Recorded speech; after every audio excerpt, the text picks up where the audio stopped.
I've missed more than 9,000 shots in my career. I've lost almost 300 games. 26 times I've been trusted to take the game-winning shot and missed. I've failed over and over and over again in my life. And that is why I succeed. Maybe I led you to believe it was easy when it wasn't.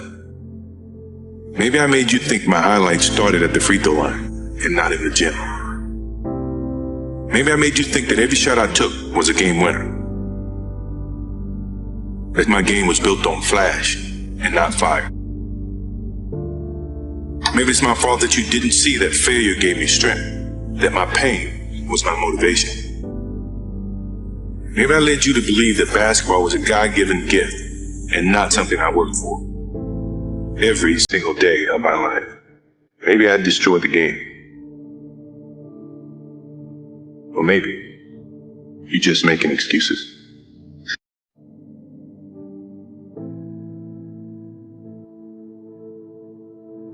I never feel that I'm at my best. I feel I still have room to improve. I still set goals for myself to strive for. I'm never complacent with what I've achieved. Even though it's been very successful for me, I still feel I have a lot to prove, not just as a player, but as a person, as a father, to some extent as a role model, in all aspects. So I'm never really too complacent with myself or with what I've achieved. When I get to a point where I feel I can improve as a player, I walk away from the game. No, I've never been afraid. I mean, obviously you're nervous, but afraid means you're not confident in your skills. I have total confidence in my skills, so I'm not afraid. You had the utmost confidence. Your confidence level was through the roof. Where is it now? On top of the roof. I don't think my confidence changed. I wouldn't have come back into this situation. Sports is a tool that teaches, and it teaches you bad things and also teaches you good things. It's how you perceive those things. I've looked at every experience that I've had, negative and positive, and taken that as a positive. If I wouldn't change anything because I think it would alter some of the other things that I have. So when I look back, I can't say that I've had any bad things happen. Sure, I mean, you don't want bad things to happen, but you deal with bad things. You can't have good or without bad. Basketball is my love, always have been, and I can't ever envision an ending of something like that. That passion that I have for the game until I'm dead and gone. Until that's when it's, I could wait. I'm not in a rush. It's never enough. Never enough as long as you compete. It's always great to win. That's why you compete. Each time that you win, it takes away a little bit of that hunger, which is a challenge within itself. It's a battle within your mind to find a challenge to go to that same place that you've been 5 times before. And that's hard. When people say, well, the first one was the hardest, no. The last one's the hardest because you're battling with yourself. Because a lot of times I had to battle with myself to keep challenging myself. That to me was why I would say that the biggest battle was myself, because when you get to a certain pinnacle, you got to find some ways to keep going out there for 82 games. I just think that I have the habits of working hard. I always been taught that to reach a goal that in life that you want, you have to work hard to get to it. And so far, I just have that in mind. Determination, what your motives are, what your ambitions were from the beginning. It's been a lot of soul searching in terms of it's easy to sit back and say, well, I have given my best. I'm tired. Somebody else got to do it or whatever. I didn't take that approach. I thought positively and said whatever I could do, every little inch of energy that I have, I'm gonna try to provide for this team. I mean, if you give up, then they give up.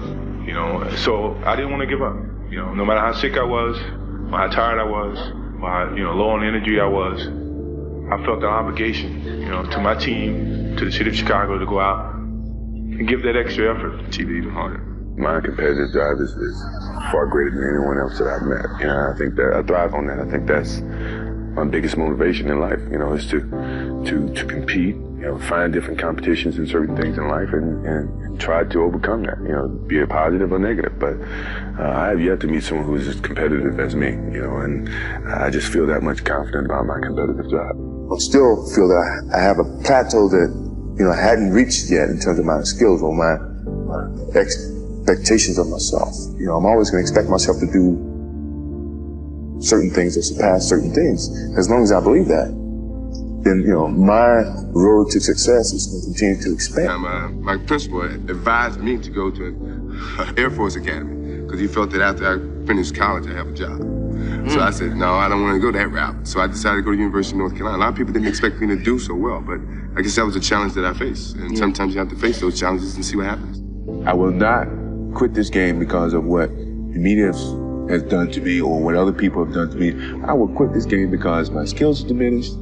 I can't find the challenges to keep pushing myself. My love is always going to be there, but my pride won't let me leave because someone else is going to push me out. I'm going to leave on my own terms, and I don't think too many athletes have that opportunity to do. And that's what I want to do whenever it comes to it. We're all old. Sure, we're tired. It's been a long season, but mentally we have a vision. We have a finish that we have to attain. And sometimes you have to do it when you're old and you're tired. And I think it's the test of your will to succeed when you have to deal with some of these negatives. And I'm pretty sure, by the end of this playoffs, you'll see the old and the tired people. We're very, very young and strong mentally. To be happy, you gotta have support. So I think all of those things have evolved and happened to make me who I am and understand the benefits and the privileges I have for being who I am, and not to wear it on the sleeve, be very humble about it. It's one thing my parents taught me very well is, don't wear your reputation, don't wear your accolades, don't wear your personality on your sleeve. Let it happen, let it be you. It is who you are. Don't hide from it, but don't wear it rubbing in people's faces. The thing that I remember the most about my father, and I had him for 32 years, and I never look at it from a negative sense. Obviously, he was murdered, and rarely do I get the chance to talk about him, but the thing that I do remember all the time, I think about him practically every day, is for a person like myself who live in the spotlight and it's so critical, from people all the time in terms of what I do, what I say, where I go. The thing he's always said, take a pause before you make a decision and say, what if? And the purpose for saying what if is that whatever decision you make, always either gonna have consequences.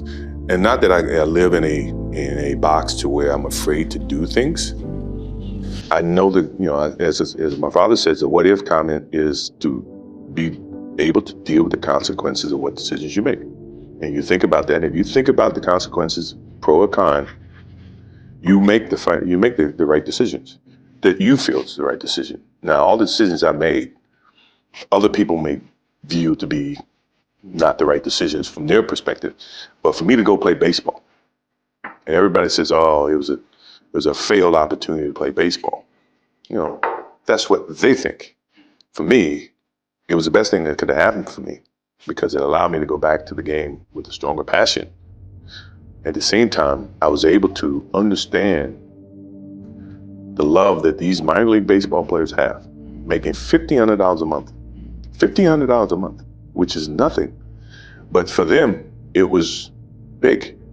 To me, to see that helped me put things in perspective, to understand the platform that I was on in 93, that when I went back to it in 95 and 96, I appreciated it even greater. So when we won those championships and we went through those things mattered to me far greater than what I did in 91, 92, 93. People don't see that, and people will never understand that. To be success, all they think about, well, you batted 202, and you struck out a certain number of times. Yeah, okay. But the effort was there, and the learning curve and the passion was there that has transcended not just to me, but to other people who are afraid to do things because they're worried about the perception that may come from other places. To me, that's more gratifying than anything, So that's the things that my father and my mother instilled in me. Take a negative and turn it into a positive. Don't be afraid to fail.